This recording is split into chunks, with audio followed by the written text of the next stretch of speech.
बहुत समय पहले की बात है। एक हरे भरे जंगल के बीचों बीच एक नदी बहती थी। उस नदी में एक मगरमच्छ रहता था।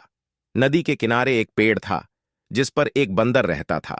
बंदर और मगरमच्छ अच्छे दोस्त बन गए और दोनों एक दूसरे के साथ खूब समय बिताते थे। बंदर पेड़ से मीठे मीठे फल तोड़कर मगरमच्छ को खिलाता था और मगरमच्छ बंदर की कहानियां सुनकर आनंदित होता था। बंदर रोज पेड़ से फल तोड़ता और मगरमच्छ को खिलाता। मगरमच्छ ने इन फलों का स्वाद अपने घर ले जाकर अपनी पत्नी को भी चखाया।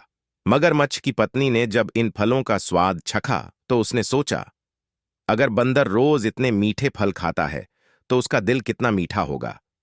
उसने मगरमच्छ से कहा, मैं उस बंदर का दिल खाना चाहती हूं। मगरमच्छ ने पहले तो मना किया, लेकिन अपनी पत्नी के दबाव में आकर उसने बंदर को धोखा देने का निर्णय लिया। अगले दिन मगरमच्छ ने बंदर से कहा, मित्र, मेरी पत्नी तुम्हारे द्वारा भेजे गए फलों से बहुत प्रसन्न हुई है और उसने तुम्हें हमारे घर दावत के लिए आमंत्रित किया है। बंदर यह सुनकर बहुत खुश हुआ और मगरमच्छ की पीठ पर बैठकर नदी पार करने लगा। नदी के बीच में पहुंचने पर मगरमच्छ ने बंदर को अपने पत्नी की इच्छा बताई। बंदर यह सुनकर बहुत घबरा गया, लेकिन उसने अपनी सूझबूझ का प्रयोग करते हुए कहा, मित्र, मैं अपना दिल पेड़ पर ही छोड़ आया हूं। अगर तुम मुझे वापस पेड़ पर ले चलो तो मैं अपना दिल ले आऊंगा। मगरमच्छ ने सोचा कि बंदर सच कह रहा है, इसलिए उसने बंदर को वापस पेड़ के पास ले गया। जैसे ही मगरमच्छ पेड़ के पास पहुंचा, बंदर तेजी से पेड़ पर चढ़ गया और सुरक्षित स्थान पर पहुंच गया। वहां से बंदर ने मगरमच्छ को फटकारते हुए कहा, तुमने दोस्ती का सम्मान नहीं किया और मुझे धोखा देना चाहा।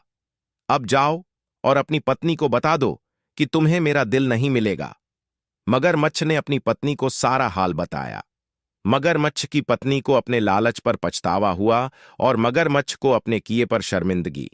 मगरमच्छ ने बंदर से माफी मांगी और बंदर ने उसे माफ कर दिया, लेकिन वह कभी भी फिर से मगरमच्छ पर विश्वास नहीं कर सका। इस प्रकार दोनों की दोस्ती टूट गई और बंदर ने फिर कभी मगरमच्छ के साथ नदी पार नहीं की। इस कहानी से हमें यह सीखने को मिलता है कि हमें कभी भी अपने दोस्तों के साथ धोखा नहीं करना चाहिए और लालच में आकर किसी का अहित नहीं सोचना चाहिए। सच्ची मित्रता विश्वास और सम्मान पर आधारित होती है।